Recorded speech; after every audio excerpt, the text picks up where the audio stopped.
अतिक्रमण की शिकायत मिलने के बाद हुई कार्रवाई की गई। गेटवे में दुकान बनाकर कर रहे थे उपयोग।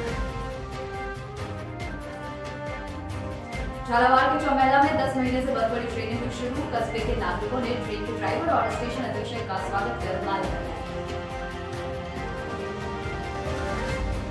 सुसनेर के गांव मोड़ी में श्री राम मंदिर तीर्थ क्षेत्र निधि संग्रह अभियान को लेकर विशाल जन जागरण रैली का आयोजन। ग्रामवासियों ने जगह जगह की पुष्प वर्षा। देवास की वानर सेना ने कलेक्ट्रेट में एसडीएम को सौंपा ज्ञापन। शंकरगढ़ की पहाड़ी पर भोलेनाथ की प्रतिमा स्थापित करने की मांग की। छत्तीसगढ़ के लखनपुर जिले में अवैध शराब के खिलाफ पुलिस और आबकारी विभाग की बड़ी कार्रवाई। 113 लीटर कच्ची शराब और 8000 किलो महुआ लहान की बरामद। 2 आरोपियों को किया गिरफ्तार।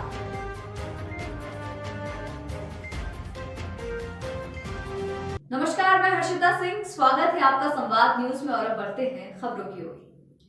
गुना एसडीएम ने बीते दिन पुराना गल्ला मंडी का निरीक्षण किया। बता दें कि अतिक्रमण की शिकायत मिलने के बाद ये कार्रवाई की गई। दरअसल गुना के हाट रोड के पास स्थित पुराना गल्ला मंडी में अतिक्रमण की शिकायत मिली थी। शिकायत मिलने पर गुना एसडीएम ने मौके पर पहुंचकर निरीक्षण किया तो गैलरी में दुकान बनाकर यूज किया जा रहा था, जिसकी रिपोर्ट तैयार की गई और बताया गया कि रिपोर्ट सबमिट के बाद जो निर्देश होंगे उसके हिसाब से कार्रवाई की जाएगी।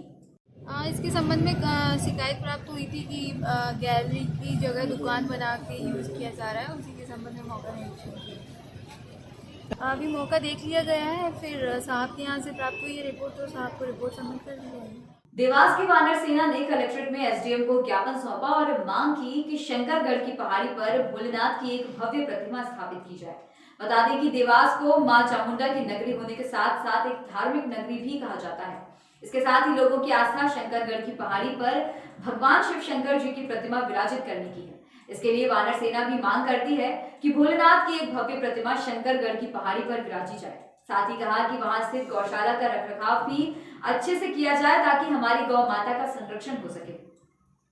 इन मांगों को लेकर आज देवास कलेक्ट्रेट में एसडीएम को ज्ञापन सौंपा और मांगे रखी गई। इस अवसर पर वानर सेना के संस्थापक सहित समस्त सदस्यगण मौजूद रहे। आज वानर सेना के तत्वाधान में सनातन धर्म के अनुयायियों ने इस बात की मांग की है कि प्रशासन द्वारा अभी शंकरगढ़ की पहाड़ियों को हाईलाइट किया गया है, वो कई सुविधाएं दी गई। हम उस सुविधा में एक मांग रखने आए थे कि यहाँ पर शिव जी की विशालकाय प्रतिमा स्थापित की जाए, जन सहयोग से स्थापित की जाए, ताकि माँ चामुंडा की नगरी का ये धार्मिक माहौल बना रहे। एक टेकरी पर माँ चामुंडा का वास, डेरा हो, बसेरा हो और वहाँ पर शंकरगढ़ पे शिव जी का डेरा हो, बसेरा हो। हम ये चाहते हैं कि साथ ही हर सरकार में गौवंश की चिंता की है। हम वहाँ पर शंकरगढ़ पहाड़ी पर जो गौशाला है उसमें भी सुधार किया जाए, गौवंश के स्वास्थ्य का ध्यान रखा जाए, वह गौवंश को जो भी आवश्यकता हो वो प्रशासन द्वारा, जनता द्वारा मुहैया कराई जाए। इस हेतु वानर सेना द्वारा आज यह ज्ञापन माननीय एसडीएम महोदय प्रदीप सोनी जी को ज्ञापित किया गया। सुसनेर के गांव मोड़ी में श्री राम मंदिर तीर्थ क्षेत्र निधि संग्रह अभियान को लेकर एक विशाल जन जागरण रैली निकाली गई। रैली का शुभारंभ पंचायत भवन के समीप हनुमान मंदिर आरती के साथ हुआ, जो नगर के प्रमुख मार्गों से होते हुए हाट चौक में एक सभा के रूप में समाप्त हुई। इस विशाल रैली का स्वागत ग्रामवासियों द्वारा जगह जगह पुष्प वर्षा कर किया गया। कार्यक्रम में मुख्य अतिथि जिला सह कार्यवाह मनीष शर्मा ने सभा में उपस्थित राम भक्तों को संबोधित करते हुए कहा कि अयोध्या में राम मंदिर निर्माण के लिए हर वर्ग के राम भक्त को अपनी क्षमता के अनुसार अपना सहयोग देना है। राम मंदिर का निर्माण राम भक्तों के सहयोग से भी किया जाएगा। इस अवसर पर अभियान प्रभारी संतराम गुर्जर सहित अधिक संख्या में राम भक्त शामिल हुए। कोविड-19 महामारी के कारण थम गई जिंदगी धीरे धीरे पटरी पर लौटने लगी है। करीब 10 माह से बंद पड़ी ट्रेनें भी रेल विभाग शनय शनय शुरू कर रहा है। इसी क्रम में जोधपुर इंदौर गाड़ी नंबर 02459 शुरू की, जो चौमहला निर्धारित समय 4:28 से 6 मिनट पहले आ गई, जिसका कस्बे के नागरिकों ने ट्रेन के ड्राइवर और स्टेशन अधीक्षक टेकचंद मीणा का गर्मजोशी से स्वागत कर माला पहनाई।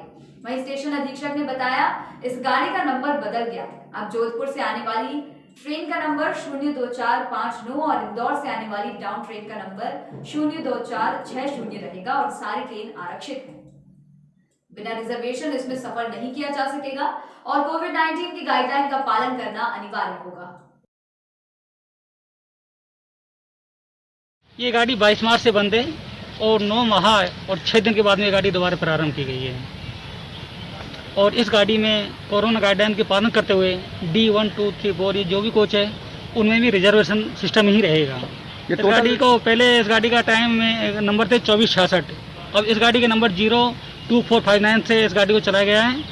अब में रहेगी गाड़ी 02459 की आई है। हाँ, ये 6 मिनट बिफोर आई है गाड़ी। हाँ, पब्लिक के लिए काफ़ी गाड़ी होगी। जयपुर के लिए कोई गाड़ी नहीं थी, एक गाड़ी थी सिर्फ। अब जयपुर के लिए भी 2 गाड़ी हो गई है और इंदौर के लिए भी आप लोगों के लिए सुबह और शाम 2 गाड़ी हो गई है इस टाइम। ठीक। छत्तीसगढ़ के तखतपुर जिले में अवैध शराब के खिलाफ पुलिस और आबकारी विभाग की टीम ने बड़ी कार्रवाई की है। कार्रवाई तखतपुर थाना क्षेत्र के ग्राम सोनबंधा में की गई। दरअसल टीम ने गांव के अलग अलग ठिकानों में दबिश देकर 113 लीटर कच्ची शराब और 8000 किलो महुआ लहान जब्त किया है। साथ ही मौके पर 2 आरोपियों की गिरफ्तारी की गई है। इनमें एक पुरुष और एक महिला आरोपी शामिल है।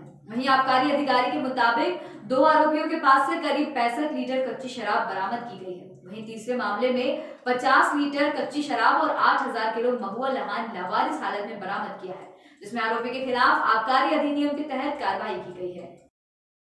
मुख्यमंत्री भूपेश बघेल के रायपुर निवास कार्यालय में ऑटोमोबाइल, स्टील और सोलर पावर प्लांट की स्थापना के लिए राज्य शासन के उद्योग विभाग और हीरा ग्रुप के मध्य 4 MOU पर हस्ताक्षर हुए। आपको बता दें, इन परियोजनाओं में करीब 2.5 करोड़ रुपए का पूंजी निवेश होगा। इन उद्योगों की स्थापना से लगभग 10,000 स्थानीय लोगों को प्रत्यक्ष रोजगार मिलेगा। इस मौके पर मुख्यमंत्री ने कहा कि बस्तर क्षेत्र में इस्पात संयंत्र की स्थापना से उद्योगपतियों को बेहतर कीमत मिलेगी। उन्होंने कहा, बस्तर अंचल में छोटे छोटे उद्योगों की स्थापना के लिए पर्याप्त शासकीय भूमि उपलब्ध है। वहीं उद्योगों की स्थापना के लिए आदिवासियों, किसानों और निजी जमीन के अधिग्रहण की जरूरत नहीं होगी। उद्योगों की स्थापना से आदिवासियों को रोजगार के नए अवसर उपलब्ध होंगे। इस अवसर पर पर्यावरण मंत्री, उद्योग मंत्री, मुख्यमंत्री के अपर मुख्य सचिव, उद्योग विभाग के संचालक और हीरा ग्रुप के पदाधिकारी उपस्थित रहे। रायपुर के लोक स्वास्थ्य, यांत्रिकी एवं ग्रामोद्योग मंत्री गुरु रुद्र कुमार मुंगेली जिले के विकासखंड पथरिया में आयोजित बाबा गुरु घासीदास की जयंती कार्यक्रम में शामिल हुए। उन्होंने आस्था और श्रद्धा के प्रतीक जैतखाम की पूजा अर्चना कर प्रदेश की सुख शांति और समृद्धि की कामना की। इसके पहले समाज के लोगों ने मंत्री गुरु रुद्र कुमार का गाजे बाजे के साथ भव्य और ऐतिहासिक स्वागत किया। बाबा गुरु घासीदास जयंती समारोह को संबोधित करते हुए कहा कि सरकार का ये प्रयास रहेगा कि अनुसूचित जाति, जनजाति और पिछड़े वर्गों के बच्चों को शिक्षा के क्षेत्र में आगे बढ़ने का भरपूर अवसर मिले। समारोह में उन्होंने राज्य शासन द्वारा संचालित जन कल्याणकारी योजनाओं के संबंध में जानकारी दी। इस अवसर पर जिला पंचायत सदस्य, पथरिया जनपद पंचायत अध्यक्ष, ग्राम सरपंच और बड़ी संख्या में ग्रामीण जन उपस्थित थे।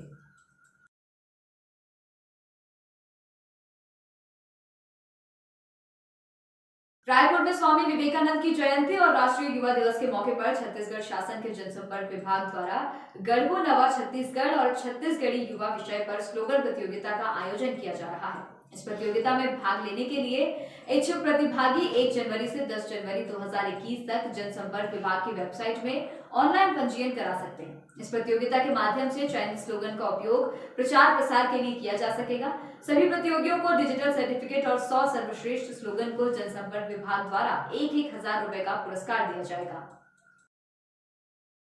दशरथ नंदन श्री राम जी ने अपने 14 वर्ष के वनवास के कार्यकाल में चित्रकूट से लंका के लिए प्रस्थान करते हुए रामकालीन महाकौशल प्रांत, जो वर्तमान में छत्तीसगढ़ के नाम से विख्यात है, यहाँ आए थे। तब उनका प्रथम पड़ाव सरगुजा में कोरिया जिले का सीतामढ़ी हरचौका नामक स्थान था। यहाँ से वे छत्तीसगढ़ की वर्तमान सरकार के द्वारा चिन्हांकित 75 स्थानों से होते हुए बस्तर के अंतिम छोर में स्थित रामाराम को पार करते गए। उन्हें इस वसुंधरा से पद यात्रा करते हुए हजारों वर्ष बीत चुके थे, किंतु इन स्थानों को एक सूत्र में पिरोने का कार्य अब तक किसी ने नहीं किया, जिसे छत्तीसगढ़ राज्य में मुख्यमंत्री भूपेश बघेल की सरकार ने पूर्ण करने का उत्तरदायित्व लिया है। छत्तीसगढ़ की वर्तमान सरकार ने पूरे छत्तीसगढ़ राज्य में 75 स्थानों को राम वन गमन पर्यटन परिपथ के रूप में चिन्हांकित किया है, जिनमें से 9 स्थानों में निर्माण कार्य प्रारंभ भी हो चुका है। प्रदेश मुख्यालय राजीव भवन सहित पूरे प्रदेश के जिला एवं ब्लॉक मुख्यालय में कांग्रेस स्थापना दिवस मनाया गया। इस मौके पर प्रदेश कांग्रेस अध्यक्ष मोहन मरकाम ने राजीव भवन में तिरंगा फहराया। वहीं मुख्यमंत्री भूपेश बघेल, गृह मंत्री ताम्रध्वज साहू सहित अनेक नेता राजीव भवन पहुंचे। महात्मा गांधी के चित्र पर मुख्यमंत्री भूपेश बघेल और गृह मंत्री ताम्रध्वज साहू सहित अनेक नेताओं ने पुष्पांजलि अर्पित की। इस अवसर पर प्रदेश कांग्रेस अध्यक्ष मोहन मरकाम ने अपने संबोधन में कहा कि कांग्रेस ने अपनी स्थापना के 136 वर्ष पूरे कर लिए हैं। भारत की आजादी की लड़ाई से लेकर आधुनिक भारत के निर्माण में कांग्रेस की महत्वपूर्ण भूमिका रही है। कुछ बुद्धिजीवियों ने भारत के लोगों की जरूरतों, उनकी समस्याओं के विमर्श के लिए एक मंच की जरूरत महसूस की, जो तत्कालीन हुक्मरानों के समक्ष भारत की जनता की आवाज बन सके। सरकार के द्वारा बनाई जा रही नीतियों में भारतीयों की जरूरतों को स्थान दिलवाया जा सके। इन्हीं उद्देश्यों को लेकर 17 सदस्यों ने कांग्रेस की स्थापना की, जिनमें एओ ह्यूम, दादा भाई नेरोजी, व्योमेश चंद्र बनर्जी, दिनाशा वाचा प्रमुख थे। कांग्रेस का पहला अधिवेशन व्योमेश चंद्र बनर्जी की अध्यक्षता में मुंबई में हुआ। आज आजादी के बाद लगातार देश के नवनिर्माण में देश के प्रथम प्रधानमंत्री पंडित जवाहरलाल नेहरू से लेकर वर्तमान में हमारे अखिल भारतीय कांग्रेस कमेटी की अध्यक्षा आदरणीय सोनिया गांधी जी, पूर्व राष्ट्रीय अध्यक्ष आदरणीय राहुल गांधी जी के नेतृत्व में लगातार कांग्रेस जो देश की एकता और अखंडता के लिए काम कर रही है। अंबिकापुर में भूपेश सरकार के 2 वर्ष के कार्यकाल पूरे होने पर जनसंपर्क विभाग द्वारा जिले में विकासखंड स्तरीय फोटो प्रदर्शनी लगाई जा रही है। इसी कड़ी में उदयपुर विकासखंड मुख्यालय में साप्ताहिक बाजार स्थल पर फोटो प्रदर्शनी लगाई गई। प्रदर्शनी का अवलोकन बुजुर्ग, युवा सहित दूरस्थ अंचलों से बाजार आए ग्रामीणों ने भी किया और फोटो प्रदर्शनी से दूर दराज के ग्रामीणों को शासन की योजनाओं की जानकारी भी मिल रही है। वहीं खोटरी के शिव कुमार ने फोटो प्रदर्शनी को उपयोगी बताते हुए कहा कि हमें इन योजनाओं के बारे में पता नहीं था। फोटो से पता चल रहा है कि ऐसी भी योजना सरकार चला रही है। इस प्रकार की फोटो प्रदर्शनी गांव-गांव में आयोजित होनी चाहिए। कोरोना वायरस के खौफ के बीच शहर के स्वच्छता कर्मियों ने देश भर में कोरोना से जंग के खिलाफ देश का साथ दिया है। लगातार सफाई के लिए बिना किसी डर के डोर टू डोर कचरा संग्रहण करने वाले स्वच्छता कर्मियों ने कोरोना से जंग में भी हाथ बढ़ाया है। वहीं छत्तीसगढ़ के अंबिकापुर में भी स्वच्छता दीदियों के संपर्क से ही कोरोना काल में भी अंबिकापुर में स्वच्छता कायम है, जहां कोविड-19 से रोकथाम के लिए आमजनों को भीड़ भाड़ से दूर रहने की समझाइश दी जा रही है और सैनिटाइजर और मास्क का उपयोग करने के लिए प्रेरित किया जा रहा है। इधर इन सबके बीच शहर में एक वर्ग ऐसा भी है जो सुबह से ही लोगों के घरों में जाकर कचरा संग्रहण करने में जुट जाता है। स्वच्छता के क्षेत्र में अंबिकापुर शहर को अंतर्राष्ट्रीय स्तर पर स्वच्छता दीदियों ने पहचान दिलाई है। वहीं जब हमने डीसी रोड की स्वच्छता दीदी संगीता से बात की तो उन्होंने बताया कि हमारे SLRM सेंटर में 36 महिलाएं जुड़ी हैं, जो अपने कार्य क्षेत्र के घरों में जाकर सूखा और गीला कचरा एकत्रित कर शाम को SLRM सेंटर लौटकर उसकी छटाई कर शहर को स्वच्छ रखती हैं। खबरों में फिलहाल इतना ही। बाकी ताजा तरीन खबरों के लिए देखते रहिए संवाद न्यूज। नमस्कार।